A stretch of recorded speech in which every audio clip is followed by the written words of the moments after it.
I'll take care of it. Why are you in the grease? What about when you see the grease? That's grease. Thank you for seeing one. The little one. There's room, not so little. I was pleased when you said that you sang with it. I was pleased when you said that you did songs with them. That I what? Sing Sing with with them. them. Sing with them, yes, yes. Thank you. What's the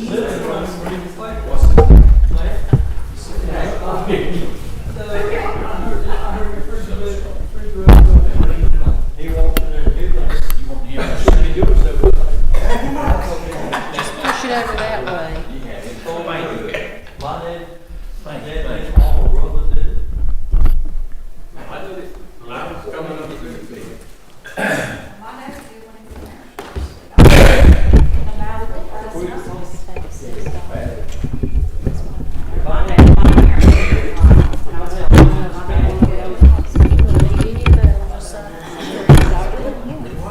We don't need that, we used to do it. That's almost you just don't work it. 2 hours before. He's asking about you. But it's just a little sis right there. My daddy was I was trying to breathe the whole time. This table. Brown. He's around to beat us. I went to family medicine for my 6-month check.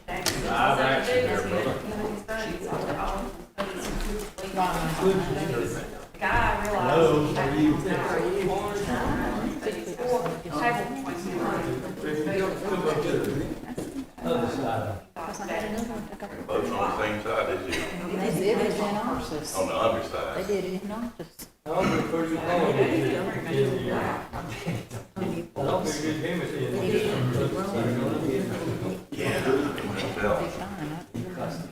Where's it at? Carolyn.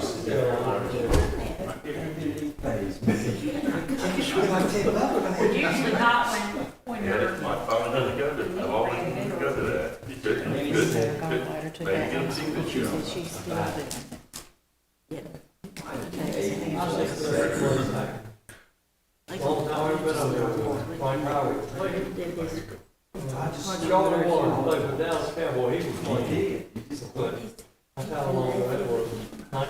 What's good? How old are you? First time I ever went was this year. They did that. And he was telling me this. Oh,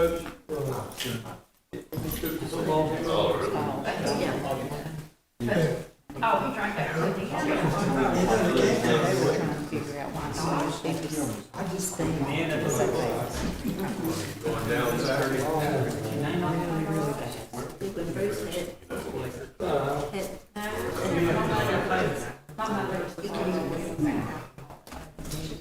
Going down Saturday. I love and it's been Coast Carolina.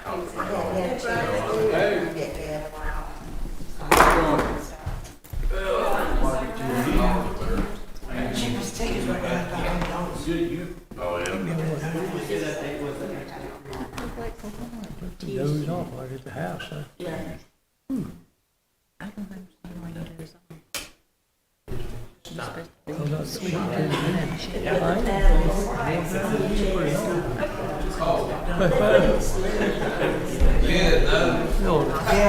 Crazy looking shirts they got like this back. Bob. That's the same back at the back. Pretty orange one. Do we want to, kind of coordinate what kind of cleaning supplies we get, or just? We can, or we can just meet together and Sounds like a winner to me. He had a tooth pulled after, no, this morning. He had a tooth pulled and a crown made, so he's not.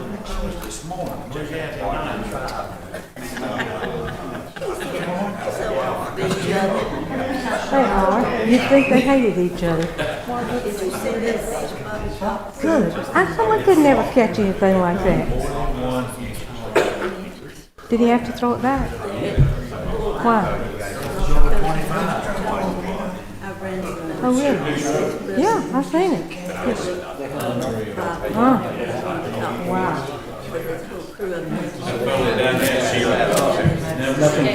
Can't do nothing with it right now. Well, why would they make him throw it back? I mean, or do they reproduce? Do they lay eggs? We don't know it's a man or a woman. Because I knew one of them was. Caught a 41-inch fish or something.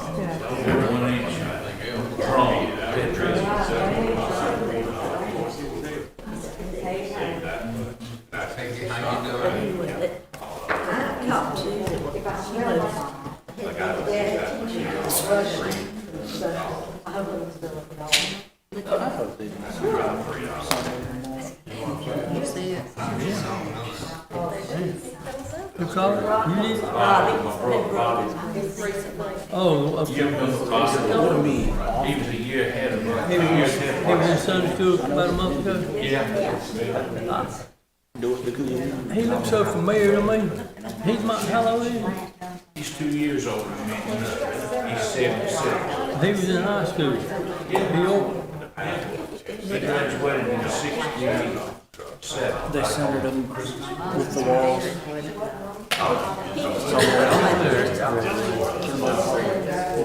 He looked at me when he did. Yeah, he asked, hey, but I thought that's they tell him I do the job. we tell him, well, you maybe the worst one. He felt like his daddy. Well, my brother David had real thick hair. And me and Teddy and Eric, sort of thin. I used to say that to him. Into Jeff, he don't count, because he was an actor. He was 8 years younger than me. How you guys doing? Good, good. Good to see you. Yes, sir.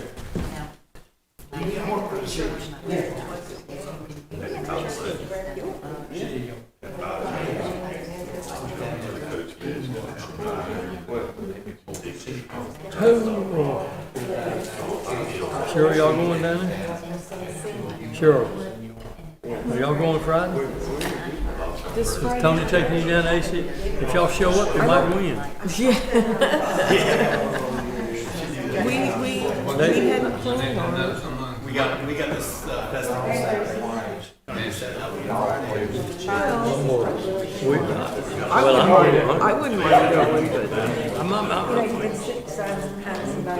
You're going. I know I'm going in when Doubting Thomas. Hate to be a Doubting Thomas, but it's going to be hard to beat them. Memorial Stadium, they share a field with Dreer, but Dreer's playing away, so. Who knows? Maybe it'll. are the coaches? Huh? They share football stadium. Yeah. I don't know why, but they do. You know, maybe the snow will slow them down. What's your son think? He said it's gonna be, if they got to score points. They didn't score 6 last year. And they said they put in some new wrinkles to try to, but them boys are good. And big off that line. But if they don't win, they give it that airfare right now, as long as they try. They're excited about being in the playoffs. Huh? They're excited about being in the playoffs. They could have been there last year, but Dean Boyd turned it down. They had to go way down the west side. Number one, and They don't want to drive that far. I don't know why he turned it down. I think he regretted it later on. They probably, that would have been a hard game to win too. Well, when our son was a junior, their football team had never been, 60-some years, been to a playoff. So they got to the playoffs this junior and senior year. And so we rented them a nice coach bus and all this stuff. We made a big deal, and they got creamed both times. But it was just exciting being able to go. Yeah. You know, they had never done that before. Well, they got a team coming from Buford, down in Charleston, to play Cypoint, number 1 Cypoint. Yeah. They'll get masters probably. They're coming. Yeah. Get to the point. It's just the fact that you can say you made the playoffs and, or you played. You know. You can say you made it. The first year. I don't even know if they got a first down. My son's team. Oh, yeah. I don't think they got a first down. Sometimes I don't think they they did. pair them and make it impossible for them to Oh, win. they do. This team went on to the championship, didn't they? They made it to the championship. Now they lost and got second place, but here we were just, and we were a small school. Small school. I think that quarterback went on to play for Northwestern. What I heard, he was, You said, oh, Wildcats push it. And then Burrows, is it Joe Burrows? That Joe Burrows was playing at the same time that our basketball team went to the playoffs. And they played against his team, and he was really good as a basketball player too. He's hurt again. Yeah. He stays hurt. Christmas time, I think he'll be back.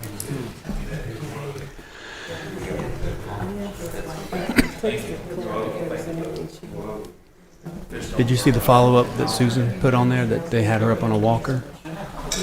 It's on the message thing. Okay, I didn't see that.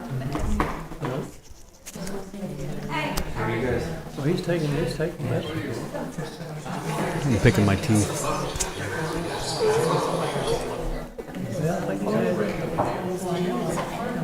Oh, you had it. I just didn't deflect to Susie's thing. Yeah. And it came over There's like, there at the, is it beautiful? This?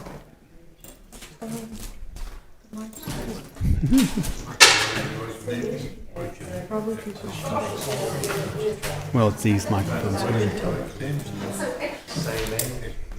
Good evening, everyone.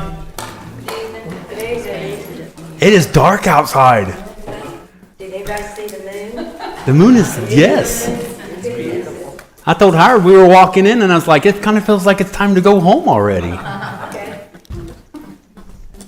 We'll take some prayer requests. Cindy Jonas just had a post. Her friend Dean Ham is waiting on tests for a blood clot. I think it says blood clots in his leg. I see what it is now. She's got a typing error. So Dean Ham has a blood clot in his leg. That's my uncle. He also just lost a nephew. Oh no. That's Julie's uncle. And then you lost a nephew. In Clover. He lives on, or his nephew or him? His nephew. I'm not sure where his nephew lives. Smyrna, wasn't it? Smyrna, what, King I know Creek? It said he went to Broad River. King so- Creek. That's where it is. Mary Lynn's here. Hey, Mary Lynn. Yes, Mr. Bruce. A lot of the folks here remember Zane Abernathy. Oh, yeah. Zane's son, Bo, passed away unexpectedly. His son. Monday night, I believe it was. 48, I believe. 49. 49. What thing Steve said, You know what happened to him? massive heart attack. He was at the beach, Zane was. He come home, found his son in the study. something wrong. in the study. His study. I guess it is dead.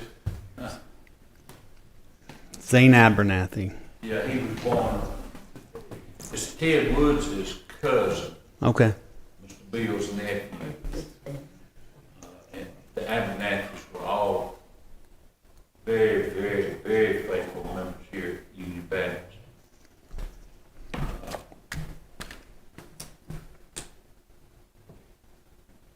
The kid's daddy, Zane, he is 77, but his mama taught Sunday school here till she died, Okay. which was Mr. Bill Woods' sister. Okay. All right. So the Abernathys. I got a message back from Ruth.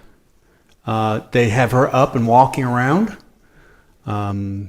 She was asleep until this morning, but she woke up, was talking to Susan, her daughter, and then Susan texted us later on and said she was up on a walker and getting some exercise, so it looks like she's coming in a good direction. Kristen has an unspoken prayer request, so we'll put Kristen on our prayer list tonight. Dee had surgery today. She's watching. Hello, Dee. She had a knot on her forehead they had removed, so she's recovering from that. She's a little groggy still from the medication. She said the gas was pretty powerful that they used to. And Bruce has an appointment next week for his AFib to have a procedure next Tuesday at you said Rock Hill? Rock Hill. So he's going to have a procedure. Debbie's got to go in the morning. Tomorrow, have a cyst took off her knee. Has a what? A cyst at the hospital. Debbie Elliott's having a cyst removed from her knee.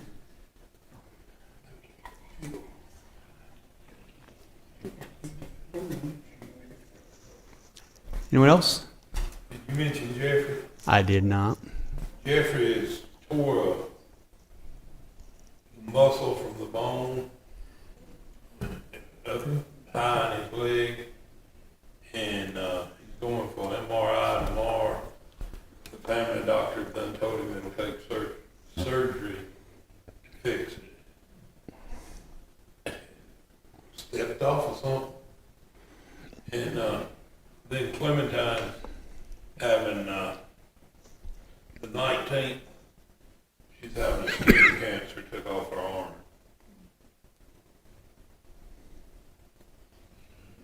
So I'm just out with a bunch of sick. Shake my hand. Anyone else? Yeah. This morning I had to go over to Carolina, anyway, to have my my CPAP thing checked. And I ran into Jimmy Clark, Bruce Jeff, they used to go there. 3 or 4 weeks ago, he had a wreck on his motorcycle, and it rolled, and it didn't break any bones, but the handlebar, or whatever you call it, hit him in the ribs. They thought it broke his ribs and punctured his lungs, but he didn't. But they found out that he's got his cholesterol's all out of whack, and something's going on with his heart.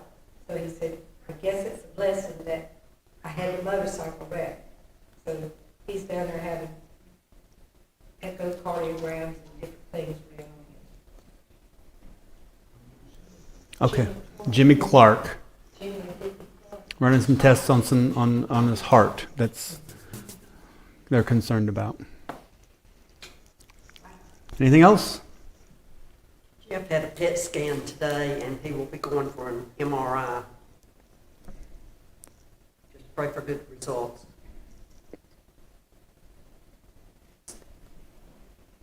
I have an unspoken one. Okay.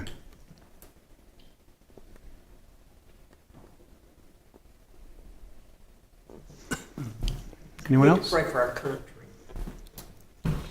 Yes.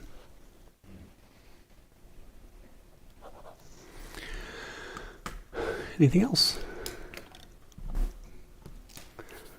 All right, let's go ahead and have a word of prayer. Heavenly Father, I thank you for bringing us here today, and ask God that you bless the fellowship. It's it's so rich to just be here and to laugh and to catch up on people's lives and where they're at and the joy that they have and the struggles that they're going through, that we can join together in prayer and lift them up and carry their burdens with them, Lord, as a family we should. And I thank you for the blessing you've given Cheryl and I in this church and the friendship that we have and the love that we have with one another. And I just ask, God, you continue to bless us and grow us for your glory, grow us in our hearts so that we can be mature and we can be used by you for your glory in this world, not just as a church, but as individuals in the path that we walk in our individual lives, Lord. There are so many things that you call us to do. Help us to be sensitive to those decisions and have our eyes set out to say what you would have us do in each and every turn of our lives. God, I pray that you will turn your attention to the prayer list that we've put together this evening. And I thank you for being a God that hears prayers. And I pray for each situation that you will act in a way that only you can, so that these people that we have a burden for will see you at work in their lives. And the first thing I want to lift up to you, Lord, is the state of our country. It's difficult to even turn on the news anymore or to look at social media anymore, because it's just heart-wrenching to see the pain, to see the philosophies and the ideas that go against your word. And people are just creating their own style of living anymore. And your word is not a consideration in many of their minds. And it breaks my heart, because I know where the path is going that they're on. And with all my heart, I don't want to see them go down that path. I don't want to see us go down that path. So I ask, God, that you intervene. You fill your churches. And we as the church, universal, is your presence here in the world. So I ask, God, in whatever way the world is steering away from you, you will fill your church and allow us to drive the world back to you, to be a testimony for the world to see you in us. And I ask, God, that you will get the glory you deserve through it all. Show us what we can do as citizens and as children of God to be your presence. I pray for our leaders. I pray for our government, that they can turn to you and recognize you as the God who has placed us here and who's over all and sees all, Lord. I lift up the prayer concerns we've talked about tonight. I pray for Ruth in the hospital. I thank you for the good news that we have, that she's up and she's walking around. I pray that her infection clears up and she'll be able to come home and be with Emil, be with her church family. And I pray right now as she's at the hospital that she'll feel your presence as we lift her up, Lord. I pray for Kristen and her unspoken prayer request. Just let your spirit fill her heart and give her a clear understanding and a clear vision of your peace that passes all understanding.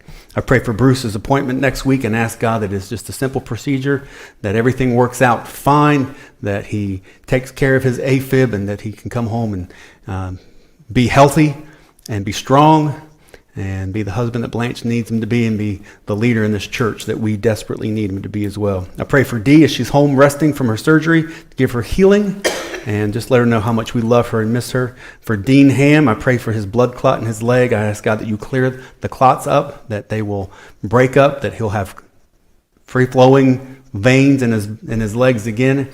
And I pray as he's going through this, suffering the loss of his nephew, Lord, it's just a difficult thing. I just pray you heal his heart and his family and let them feel the presence of your spirit in their life. I pray for Zane Abernathy, losing his son. I pray for his heart. I pray for his family, the shock of it all, not understanding why, all the questions that come up. I ask God that you just walk with him through that as he's dealing with the tragedy of losing his son like this. I pray for Debbie and her cyst removal tomorrow. Let it go smoothly and let her come home quickly, Lord. I pray for Jeffrey and his surgery for the groin muscle that he tore. I just ask God that you allow the doctors to take the right steps and to do what needs to happen for his leg to be healed. I pray for Clementine, for her skin cancer to be removed. Let that be a simple procedure. Take the skin cancer off. Don't let it come back, Lord. I pray that that cancer will be gone. There'll be no more talk of cancer on her skin anymore, and that she can be healthy again. I lift up Jimmy Clark. I thank you for the accident, Lord. It's kind of weird to thank you for a motorcycle accident, but through this accident, they were able to see these problems, and they were able to address them, and I just pray for a healing in his life. Pray for Jeff, the MRI that's taking place later on in his next week or so. And just ask God that you will just heal him, Lord. He's been struggling with this skin cancer for a while and has gone through procedures. And I just ask God that this will stop, that you will put your hand on Jeff. You will give him a healing. You will continue to allow him to be the minister you've called him to be at his church. And just let this be a testimony for him to say, this is what God did for me. God healed me through this. And I just pray that's his testimony. Heal him from this cancer, that it won't come back, and that he'll be healthy, Lord. And I pray for Bob's unspoken prayer request. I ask God that you just fill his heart, his and Tammy's, and just guide their steps and give them comfort to know that your Spirit sees them and that you're with them, and that you give them peace through that. Speak to us tonight as we look into your word. And I ask God that you will use it for our betterment. In Jesus' name, amen. Dee is reminding us, and I'd forgotten to say something Sunday. We need to bring food on Sunday to help people that will need help from not getting their checks or help from the government. So we're still doing that. I did a robocall last week, but I forgot to mention it from the pulpit on Sunday. We had some people bring some food and leave it at the bench downstairs by the office. So we did have some food that was brought. But if you're still able to help out, we want to really stock up the food pantry that Joanne and Ken work on. And just be able to be a church to the people in the community that need us to be that for them. So keep that in mind. I'll do a robocall later on this week, and we'll announce it on Sunday as well. All right. Can I say something? Yes, you may. Saturday I was in Walmart, and the lady cashier was talking with the man behind me. And she looked at me as I'm getting ready to pay for my stuff, and she said, "Are you getting your SNAP Monday?" I said, "Am I getting what?" She said, "Your SNAP benefits, are you going to be able to get them Monday?" And I said, "Well, yeah, I don't get SNAP." But I just thought, she just assumed because I was great, I didn't know. That's funny. All right, tonight we're going to talk about Solomon, and I am so full in my head of this. I've wrestled with this for 2 weeks. I was going to do this last week, and I still had some things that I had to wrestle through and deal with. I think what I'm trying to do is I'm trying to do the entire picture of Solomon. There's so many different things about Solomon's life that we can talk about that I could probably spend a couple of weeks on, but going into the holidays, we have the joint service in 2 weeks. Incidentally, next week, Darren will be giving a presentation in place of the Bible study, so I'll be here, but I won't be doing the Bible study. We'll do the prayer time, and Darren has a presentation that he's going to give us. It's not going to last the whole hour. Okay. This is something for your credit, for your accreditation? It's for my class at school. For your class at school. So he's going to, and it's in the bulletin. It says it's going to be, I can just read it. I'm looking for my glasses.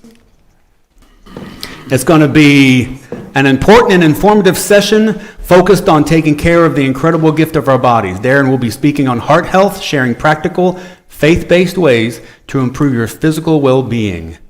Come and learn about steps you can take to support a healthy heart, to increase your energy, to live a life of vibrant wellness. Learn more about heart health and tips for a stronger you. So that's what Darren's going to do next week for us. I'll be at the state convention on Monday and Tuesday, so I'll be out of the office. So he's going to take over for that for next week. So he'll do that next week. The following week will be the joint service with Filbert Presbyterian Church. And then the following week after that will be Thanksgiving. So that's where we're at. Today we're going to talk about Solomon, the wisest of all the fools. The interesting thing about Solomon is that there's so many different things about his life that we can learn from, but it's difficult to dig down into it because his life is so unique. It's so different. Different from his father's life, different from anybody else's life, because there was so much given to him, and he had so much failure in at the end of his life. there's what we can learn from Solomon, and I think it's important for us to look at that. I want to look at Solomon as a big picture. I usually like to try and go verse by verse and get some details out of the passage, but we're doing more of a bird's eye view of Solomon's life. I'm going to start off in 1 Kings chapter 10, verse 23. I'm going to read that here in a little bit, not right now, but I want to talk a little bit about the person of Solomon compared to his father David. And I indicated this a little bit last week, but I think it's important for us to see the difference between Solomon and David. Because when remember about studying about David, one thing that was true about David that filtered through his entire life is 1 Samuel chapter 13, verse 14. David was a man after God's heart. And that revealed his passion, his desire. He wanted to know God. He made mistakes. He did things he shouldn't have done. But deep down in his heart, God still reigned, and God was his passion.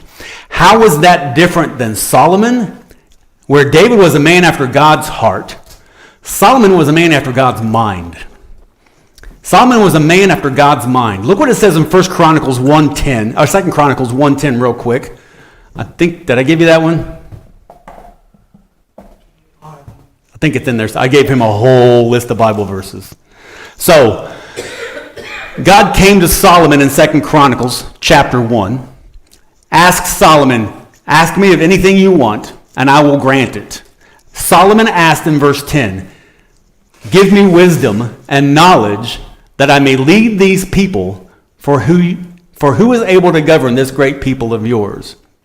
So whereas David was a man pursuing after God's heart, when Solomon had a decision to make, Solomon's choice, looking at the person and the resources that God has, Solomon's desire was for God to give him wisdom and knowledge. So Solomon was pursuing after God's mind. What do you think are the main differences between these two pursuits? David was a man after God's heart. Solomon was a man after God's mind. What conclusions can we draw from these two particular pursuits? Because really, when you look at it, the human being is a very complex psychological person. But when it really comes down to, there's really two sides of a human being. There's the heart and there's the mind. There are people who make decisions. There are people who make decisions based on their emotions. And there are people who make decisions primarily based on their reason or their rationale. This is the difference between David and Solomon. Not to say that Solomon wasn't an emotional person. He wrote a lot of he wrote some of the Psalms. He wrote Proverbs. He wrote the Song of Songs, which is a very emotional writing. But in Solomon's pursuit, his desire was reason, wisdom, knowledge, understanding. What do you think the difference is between the two, or what kind of end result, or maybe some evidence in David's life that was different in Solomon's life? What are some things we can learn about their personalities based on these two separate pursuits?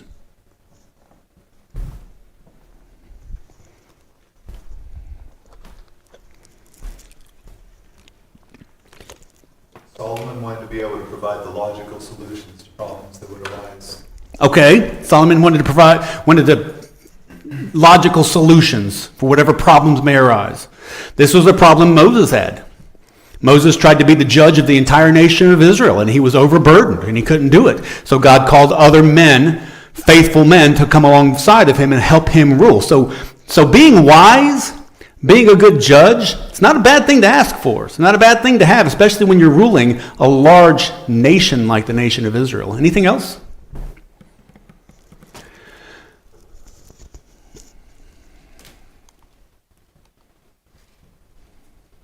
Let's think about this. Because when you think about David, David was a man after God's heart, but David was also a man of great accomplishments. We've just studied the entire life of David, from defeating Goliath, winning all of his victories with the Philistines. Everything that he did, he had great victories in his life. This is one of the struggles I had studying the life of Solomon. It's this question: what is Solomon known for? Now, I'll present that to you, because this is one thing I struggled with. What is Solomon known for? David was known for his victories. David was known for being a mighty warrior. David was known for killing the giant that nobody in Israel wanted to face. David had a great reputation. What was Solomon known for? Wealth? He built the temple. The kingdom was at its, the kingdom of Israel was at its greatest extent ever. He ruled Israel at its highest point. And for his wisdom. And his wisdom. For his wisdom. Okay? Anything else? Wisdom and wives. Wisdom and wives. I like that. Wisdom and wives. We're going to talk about his wives here in a little bit. Bruce? That's what I say, he was a womanizer. He was a ladies' man. There's a lot more to that, and this was one of the things that really struck me this week, and I hope it's going to be an interesting point as far as his relationship with his wives are concerned. There's more to it than we realize. So basically, what is he known for? Okay? He's known for his wisdom, his wealth, his possessions, and his honor. We're going to talk about the temple here in a little bit, but this is what he was known for. Here's the question. Are these things he accomplished? Look what it says in 2 Chronicles chapter 1, verses 11 through 12. This is what he's known for. But in 2 Chronicles chapter 1, remember what he says. Wisdom, wealth, possessions, and reputation. Look what it says when it talks about God giving him his blessings. And verse 10 is where he asks God. He says, God, give me wisdom and knowledge that I may lead these people, for who is able to govern this great people of yours? There's the wisdom. Verse 11, God says to Solomon, since this is in your heart's desire, and you did not ask for wealth, possessions, or honor, nor for the death of your enemies, and since you have not asked for a long life, but for wisdom and knowledge to govern my people over whom I have made you king, therefore, wisdom and knowledge will be given to you, and I will also give you wealth, possessions, and honor, such as no king has ever had before, such as no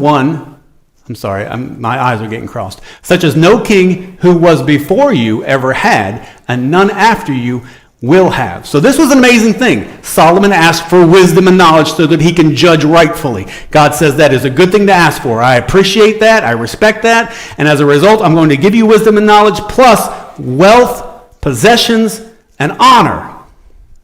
But here's the thing. We're talking about what is Solomon known for. Where did he get all these things from? He got them from the Lord. It wasn't anything he accomplished. It wasn't anything he did. He's living off of the blessings that God gave him. So, what did he do? I forget what that passage says. 1 Kings 11, 23 through 29. I don't remember why I put that passage there. What does that passage say, Cole? Did I give you that one?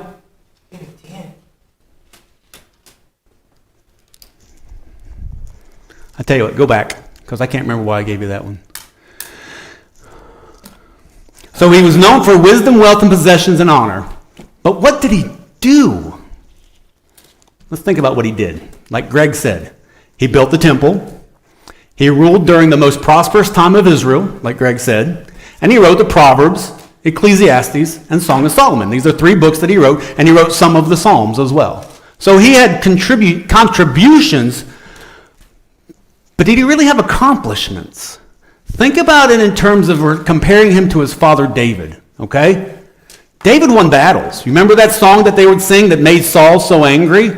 Saul has slain his thousands, David his 10,000s. David was known for his victories, the victories that he brought to Israel. What did Solomon do? He made treaties. Solomon never fought any battles.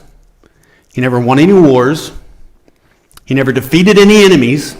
He had a little bit of stuff at the beginning where he had to get rid of some of his father's old enemies, and then God brought up a couple of irritating enemies towards the end of his life, but not really a battle, not really anything that he accomplished. He didn't accomplish a whole lot, but he made treaties. What's the difference between winning battles and making treaties? Treaties aren't a bad thing, especially when you talk about a nation on a national level. Treaties can be a good thing, because what do treaties do? It's kind of like David had medals, and Solomon's accomplishments affected other people more in ways that maybe they, yeah, it didn't get him killed. Didn't get him killed. It did get him glory. Yeah. And the conflicts with What's that? Ending conflicts with ink instead of blood. Okay. He contributed to the peace. Like Greg said, this was a peaceful time. This was the pinnacle of Israel's existence. And there was peace. There was no conflicts. There were no wars. Is it always a good... I want to hesitate. I want to be careful walking where I'm walking, because I don't want to ever say there's a good time for war. But is there a good time? Is there benefit in difficulties that maybe Solomon missed out on? That David had through his turmoil and his difficulties and being pursued by Saul and everything that was going on in his life. Even though David had a hard life, sometimes based on his own mistakes, sometimes just based on who he was, Solomon didn't quite have that hard of a life. He kind of had an easy life. Is there some things that he may have missed out on? It would be true of, like, the age we live in. You have comfort and all the nice things that we have, and you don't appreciate the struggles that those who came before you go through. Right. And so, that can lead to a lot of situations. Like you can look at New York City as an example. New York City would be a good example. When you have a lot of things that you don't have to struggle and work for, you don't appreciate things as much as you do. Sometimes bad things can result from that. So when you don't have to struggle and work as hard. And Solomon definitely can fall into that category, because in all reality, there were battles that needed to be won, but guess what? His father won all of them for him. His father won all the battles so that Solomon didn't have any battles to fight. Remember what David's heart was to build the temple, and God said, no, you're not going to be the one building my temple because you are a warrior. You have blood on your hands. He didn't say that as a criticism. He said that as a matter of fact. Your son's going to build my temple. So David fought all the battles. Solomon didn't have to fight any battles. And we're going to look into the book of Ecclesiastes, and we're going to see maybe there's a little bit more in our struggles than we give it credit. Didn't we? We were talking about Solomon's mind and how smart he was. Yep. He was a man that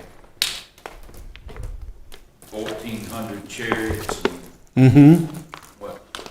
120,000 horsemen and all that, and he stationed them in different places. Why? Was it the same theory that we see today, where they go into bad places that, I don't know,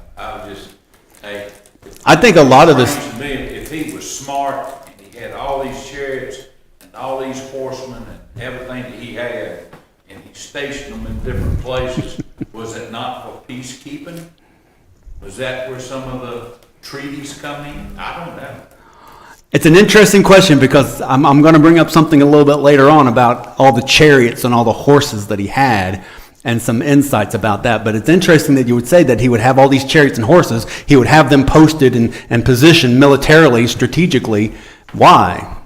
He was smart enough not to go into He was making smart military maneuvers. Exactly. Wise, smart military maneuvers. He used the wisdom that God gave him to make wise decisions. But did that get him in trouble? Did he rely too much on his wisdom? We're going to look at that in a little bit, because we're going to find out, and we're going to realize that Solomon, though he had so much in the beginning, and he was given such a good life, he ended up being the wisest of all fools. And we're going to find out later on, in the end, he lost everything. God allowed him to live out his life in peace and in reigning of Israel, but once he was gone, the nation split. And it was because of Solomon's failures. And there were so many failures in Solomon's life. One in particular, and we're going to talk about here in a little bit. But I have 4 of them that I want to present to you tonight. 4? Yeah. 4 failures that Solomon had that led to his demise, that led to Israel's demise. So let's look in 1 Kings chapter 10, starting in verse 23. Let me read this. This is towards the end of Solomon's life. This is after he built the temple. This is after he built his palace. The story that everybody knows about Solomon, where two women came to him with a baby in between of them, and they didn't know which one was the mother, and he was the one that made the decision, bring me a sword, we'll cut the baby in half, we'll give half to one mother, half to the other mother. You familiar with that story? Everybody familiar? You don't have to go into details about it. And then he determined, based on the results of that, who the real mother was, showed great wisdom, and that wisdom spread like wildfire. Everybody heard about this wisdom. In 1 Kings chapter 10 going into chapter 11, we're going to see the pinnacle and the demise of Solomon. So look at what it says. 1 Kings chapter 10, verse 23. King Solomon was greater in riches and wisdom than all the other kings of the earth. The whole world sought audience with Solomon to hear the wisdom God put in his heart. Year after year, look at, just listen to the accolades and the things that are built up in his life. Year after year, everyone who came brought a gift. Articles of silver, gold, robes, weapons, spices, and horses and mules. Solomon accumulated chariots and horses. He had 1,400 chariots, 12,000 horses, which kept in the chariot cities, and also with him in Jerusalem. Listen to verse 27. The king made silver as common in Jerusalem as stones. Can you imagine that type of wealth? Cedars as plentiful as sycamore fig trees in the foothills. Solomon's horses were imported from Egypt. Remember that. Remember his relationship with Egypt, because that's going to come up. And from Q. The royal merchants purchased them from Q at the current price. They imported a chariot from Egypt for 600 shekels of silver and a horse for 150. They also exported them to all the kings of the Hittites and the Arameans. This was a wonderful pinnacle of Israel's existence. What happened? Chapter 11, verse 1. Solomon, however, loved many foreign women besides Pharaoh's daughter. Again, another reference of Egypt. Moabites, Ammonites, Edomites, Sidonians, and Hittites. They were from nations about which the Lord had told the Israelites, you must not intermarry with them, because they will surely turn your hearts after their gods. Nevertheless, Solomon held fast to them in love. He had 700 wives of royal birth, 300 concubines, and his wives led him astray. As Solomon grew old, his wives turned his heart after other gods, and his heart was not fully devoted to the Lord his God, as the heart of David his father had been. This was his demise. Solomon made bad decisions. He made decisions based on the wisdom that God gave him, but he used that wisdom in a humanistic way to try and create peace in his own time, and it led to his demise. There are 4 things I want to point out to you that Solomon lost, though he had everything. He had everything his heart's desired, everything to his heart's content, yet he failed. How can somebody with everything fall so hard? First thing we see in this passage, and in his life, Solomon lost his Lord. Solomon lost his Lord. This was the key thing that happened in Solomon's life. Solomon, though he went to the Lord and he said, I want wisdom so I can govern your people, which was a wonderful request. What was it that his father told him? His father nearing his deathbed, King David, the last advice that he gave Solomon, David's basically last will and testament, the thing he wanted Solomon to remember the most, to the left, 1 Chronicles 28. David said to Solomon, and you, my son Solomon, what'd he say? Acknowledge the God of your father. Serve him with wholehearted devotion and with a willing mind. For the Lord searches every heart and understands every desire and every thought. If you seek him, he will be found by you. But if you forsake him, he will reject you forever. David told Solomon, know the God of your father. Pursue him. Seek him. That was the last thing that David said to his son Solomon. A time came after David's death where God came to Solomon and said, Solomon, ask me anything you want. What did Solomon say? On the right, 2 Chronicles chapter 1. Give me wisdom and knowledge that I may lead this people, for who is able to govern this great people of yours. What's the difference between these two statements? David says, Solomon, seek the heart of God. God goes to Solomon, what do you want? Solomon says, I want wisdom so that I can govern your people. What's the difference between the two? They're both good requests. They're both fantastic. Anybody who wants either one of these things would be pursuing or desiring a wonderful thing. But what's the difference? David was seeking God. Solomon was seeking the praise of the people. Okay. David was seeking the Lord. Solomon was seeking the praise of the people. Basically what David was seeking, David was telling his son Solomon, pursue the relationship. Know the God of your father. Pursue God. But when God came to Solomon and said, Solomon, what can I give you? He says, wisdom. What is Solomon thinking? Whereas David was thinking about the relationship with the Father God that gave him everything that he had, Solomon was thinking about the job that had to be done. That's admirable, right? I have this great amount of people.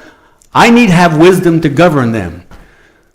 But was it a mistake for Solomon? Did Solomon make the wrong decision? When it came down to it, what was Solomon's pursuit? To get the job done. To be for himself. Probably a little selfishness in there. I want to be a great leader. I'm the one that's going to build this mighty temple of God. I have been assigned this task. It's about me. Solomon pursued the task that God set before him. But in pursuing the task, he left God behind. He left God behind. So Solomon lost his relationship with the Lord. Look what it says in 2 Samuel. 2 Samuel chapter 12. This was Solomon's birth. David comforted his wife Bathsheba, and he went to her and made love to her. She gave birth to a son, and they named him Solomon. The Lord loved him.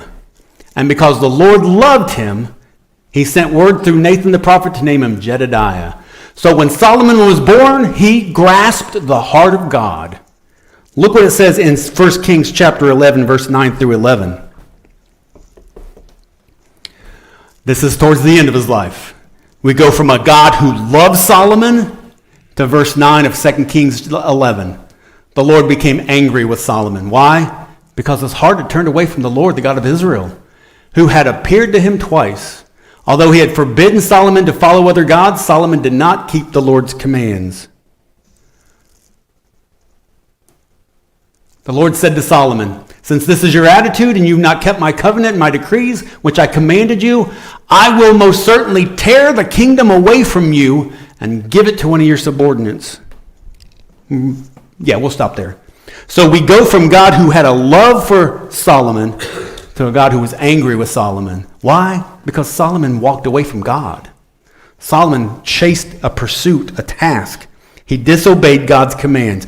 And when he used his wisdom, just like Bruce was talking about, he used his wisdom to make military decisions, to make military moves, even though he was not a nation at war. He was never a nation at war, but he had all these horses and all these chariots and everything that he did.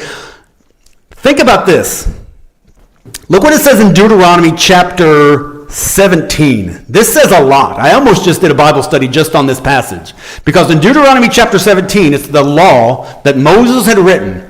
And in my Bible, in the title heading for this passage, it was for the king of Israel. Well, at the time, they didn't have a king. They weren't even talking about having a king. But God in his wisdom knew so much about the future, he put this in to give instruction about the future king of Israel. Look what it says in verse 14. When you enter the land, this is Moses.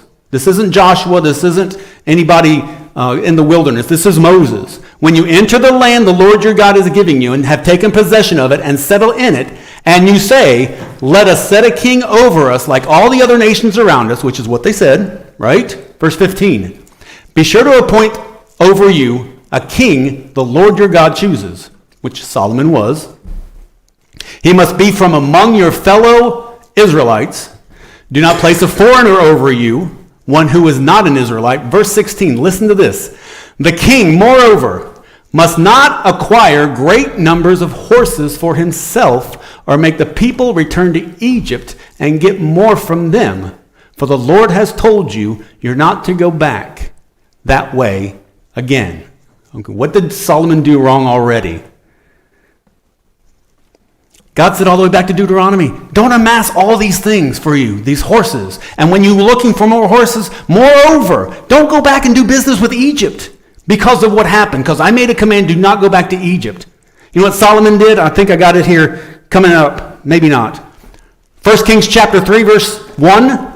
One of the first things he did, he married the daughter of the king of Egypt. He disobeyed God from the get-go. Why? It was smart. Egypt was a powerhouse. If we wanted to be safe and be comfortable, we have to have a good relationship with Egypt. And you know one way to have a good relationship with Egypt? I can marry his daughter. That's a political move. It was smart. It was wise politically. But his wisdom led him to disobedience. Verse 17. Get this. He must not take many wives, or his heart will be led astray. And he must not accumulate large amounts of silver or gold. Solomon did not pay any attention to God's way of doing things. God gave him a whole bunch of wisdom and knowledge, and then Solomon thought, hey, I don't need God now. I know exactly what I need to do. And in doing that, he lost his relationship with God. That was Solomon's mistake. Okay, so he lost his God in his pride. What else did he lose? He lost his character. This is interesting. Look what it says in 1 Kings chapter 8. 1 Kings chapter 8 is a very interesting chapter because this was right after he brought the temple back to the ark. And if you read this chapter, there's a prayer of dedication. And you read this prayer of Solomon, and it's beautiful. It's beautiful. You read this passage, and it's like, wow, Solomon just has a heart for God. He loves God with all of his heart. It's a beautiful passage in 1 Kings chapter 8.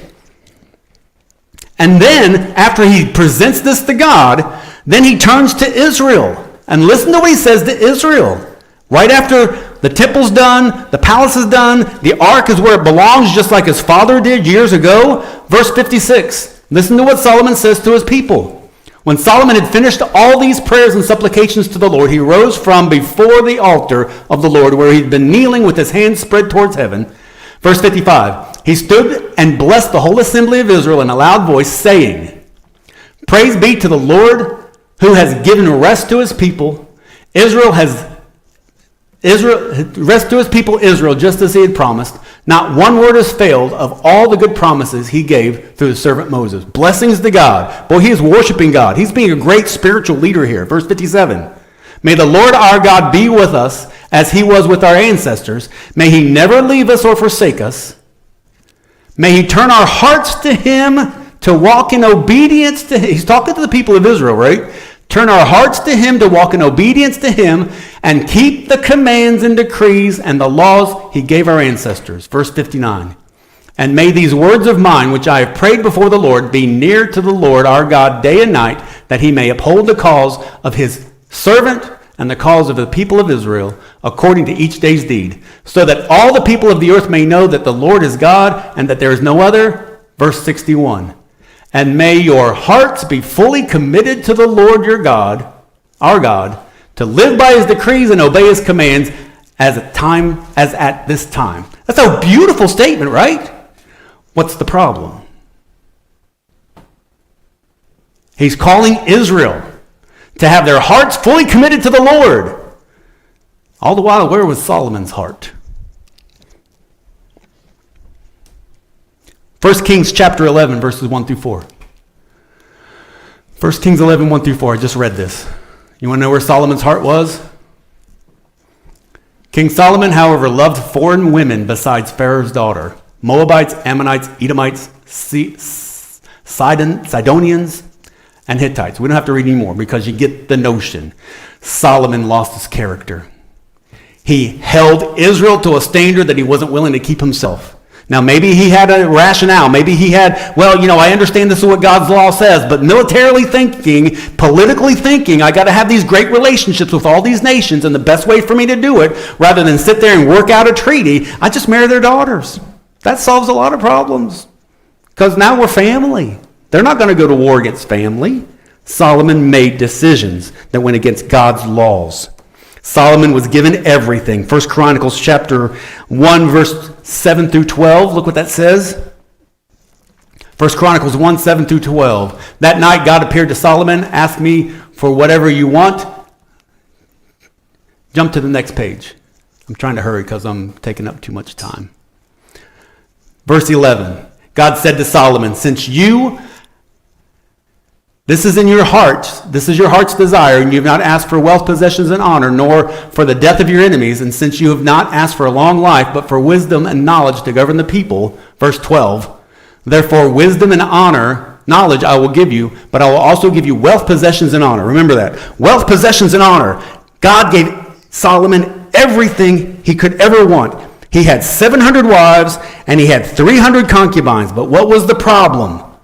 In verse 3 of chapter 11. He had 700 wives, 300 concubines, and his wives led him astray. Here's a question.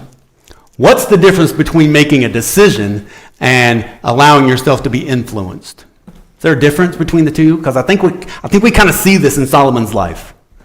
Making a difference and being influenced. It's kind of the same thing, because if you're allowing somebody to influence you, it's going to affect your decisions. But I think it's interesting to separate that, because Solomon had a situation where he had to make the right decisions, but he put himself in the company of people that influenced him to change his mind.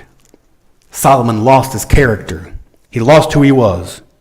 He sought happiness in what God gave him. Now you may say, well, I wish I had Solomon's problems. Don't you? Sometimes I've thought that. I wish I had Solomon's problems. All this money and all these women and all this pleasure and all this honor and everything. Wouldn't it be nice to have Solomon's problems rather than my own problems? Look at Solomon's problems. Ecclesiastes chapter 6. Ecclesiastes chapter 6. Solomon wrote this book, and the book basically says what it says in the beginning.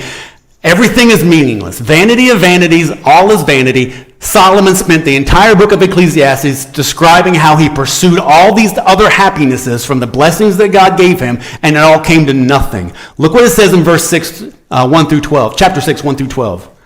I have seen another evil under the sun, and it weighs heavily on mankind. Listen to this. Does this sound familiar? God gives some people wealth, possessions, and honor. What did God give Solomon? Solomon asked for wisdom, and in addition, God gave Solomon what? Wealth, possessions, and honor. What does Solomon say about that? God gives some people wealth, possessions, and honor so that they lack nothing that their hearts desire, but God does not grant them the ability to enjoy them. And strangers enjoy them instead. Look at the last line. This is meaningless and a grievous evil. That blew my mind when I studied that.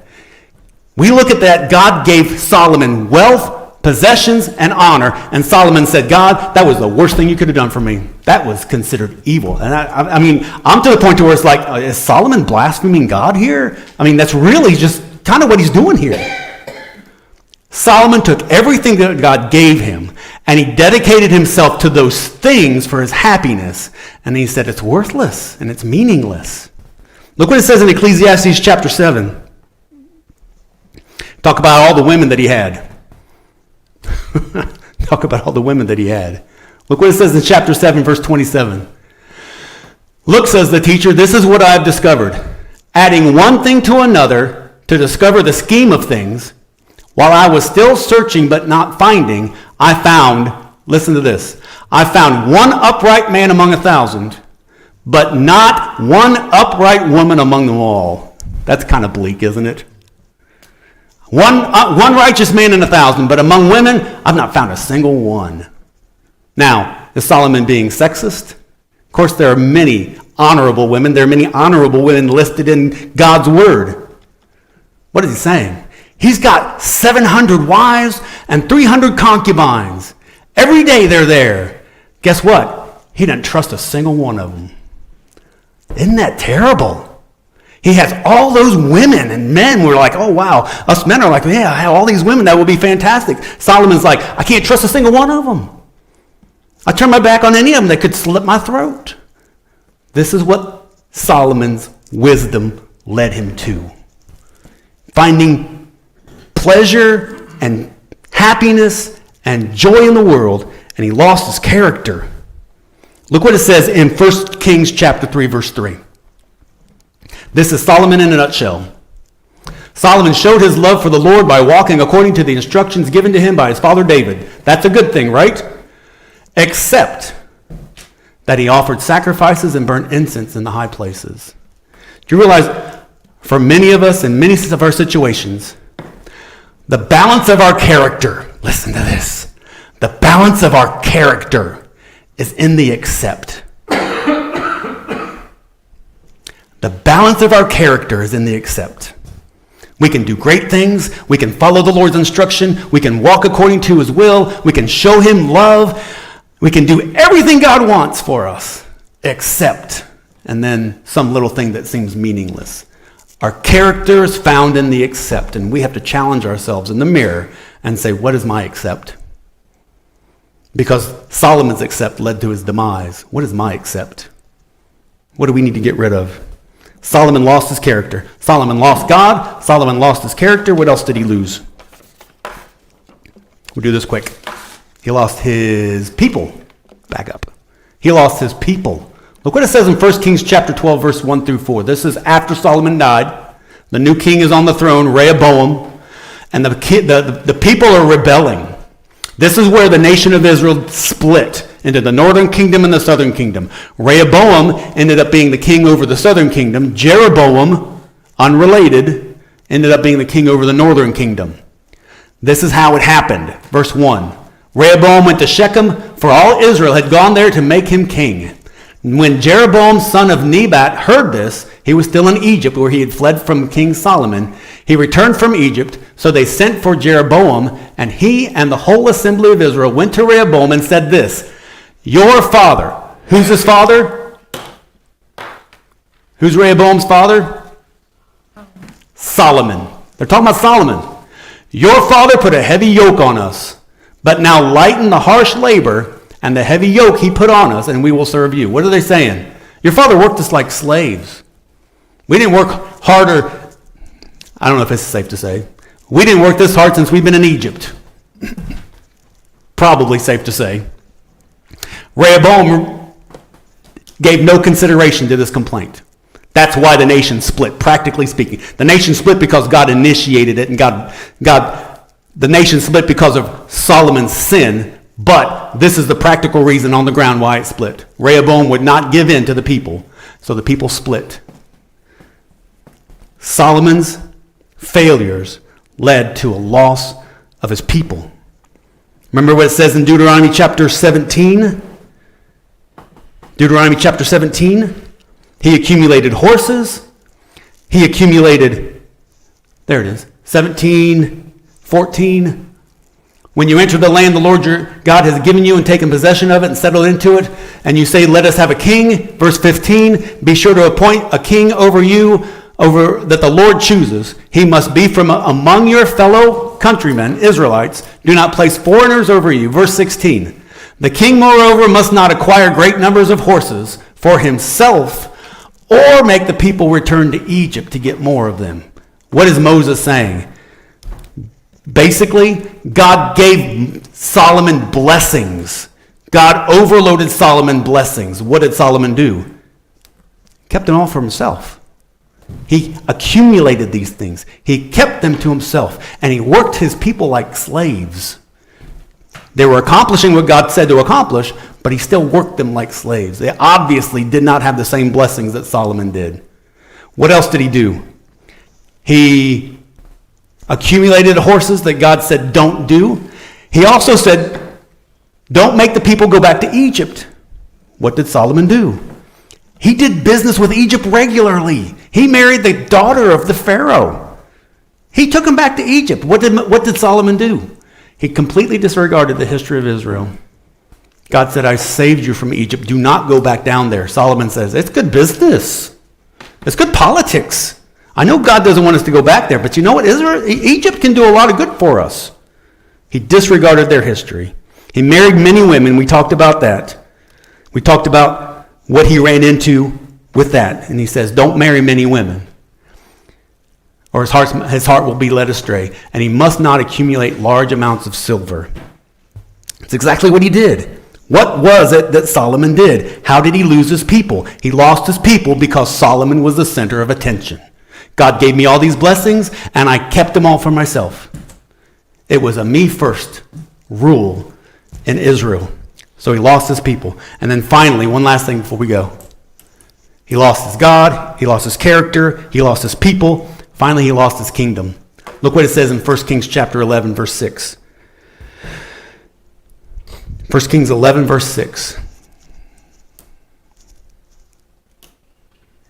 I didn't give you that one? Oh my gosh, I am terrible. 1 Kings 11, verse 6. 6 through 11. This is a continuation of the judgment that God gave him. So Solomon did evil in the eyes of the Lord. He did not follow the Lord completely as David, his father, had done. Again, he didn't follow in the steps of his father.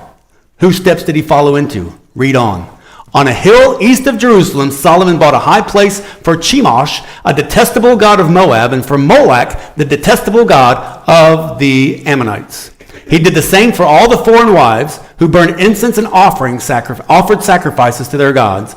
Verse 9, the Lord became angry with Solomon because his heart had turned away from God, the Lord, the God of Israel, who had appeared to him twice. Although he had forbidden Solomon to follow other gods, Solomon did not keep the Lord's command. So the Lord said to Solomon, listen to this phrase. The Lord said to Solomon, since this is your attitude and you have kept my covenant, you have not kept my covenant and decrees, which I commanded, I will most certainly tear the kingdom away from you and give it to one of your subordinates. Does that sound familiar? When God says, I will tear the nation tear the kingdom away from you. Go Saul that did. Very good. He said the same thing to Saul. Look what it says in 1 Samuel chapter 15. 1 Samuel 15. Did I give you that one? Oh my gosh. I must have ran out of space on my email. 1 Samuel 15, 27 and 28. There it is. As Samuel turned to leave, Saul caught a hold of the hem of his robe and tore it. Samuel said to him, listen, the Lord has torn the kingdom of Israel from you today and has given it to one of your neighbors, to one better than you. Solomon didn't follow in the footsteps of his father. What did he do? He followed in the footsteps of King Saul. He did what Saul did. Now the difference was when the kingdom was torn from Saul, it was given to one who was better than him, David. When the kingdom was torn away from Solomon, it was given to a subordinate, someone not as good. And thus this downward spiral of Israel and Judah began. Solomon lost the kingdom. God honored Solomon. This is one thing I want to make sure. Tell me I gave you 1 Kings chapter 11, verse 11 through 13. Yay. So, Solomon lost his kingdom because of selfishness, because of disregarding God's standards. But there's hope, because listen to what it says in 1 Kings 11 through 13. Where is it? Since this is your attitude, since this is the Lord said to Solomon, since this is your attitude and you have not kept my covenant and my decrees which I commanded you, I will most certainly tear the kingdom away from you and give it to a subordinate. Verse 12, there's hope. There's always hope.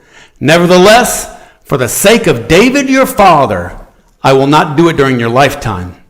I will tear it out of the hand of your son, who ended up being Rehoboam. Verse 13, yet I will not tear the whole kingdom from him, but I will give him one tribe for the sake of David my servant, for the sake of David my servant, and for the sake of Jerusalem which I have chosen.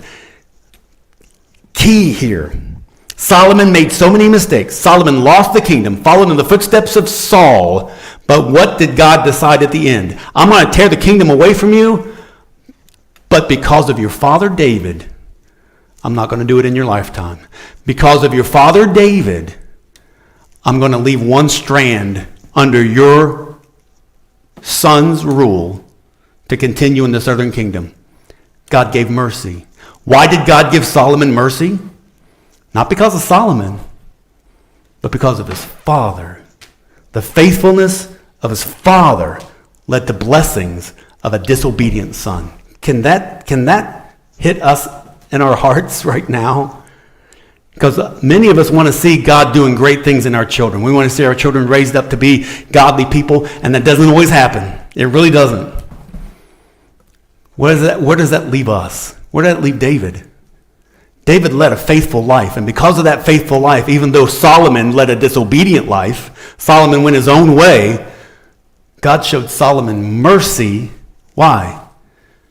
Because of his father. Isn't that a powerful statement? David's faithfulness to God led to mercy in the life of a disobedient child. That's a powerful statement. Solomon lost everything. Solomon was given everything, and then he lost everything. The message for us is, live a faithful life, because God honors faithfulness. Sometimes he honors faithfulness in us.